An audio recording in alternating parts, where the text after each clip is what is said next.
how to log out of your account on Earnin application.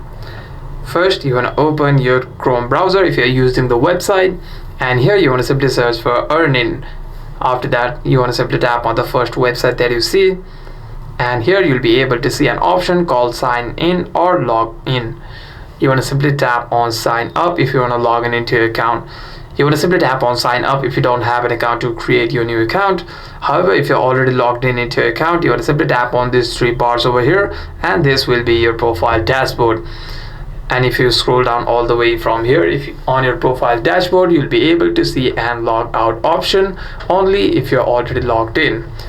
However, if you're using the application, you want to simply come back from the website, and let's say if this was our Earnin application, you want to simply tap and hold on to the app and click on app info.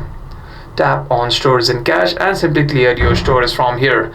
By doing so, you'll be removing all the users data, hence logging you out of your account as well. Hope this video was helpful, and if you have any further questions, do comment down below.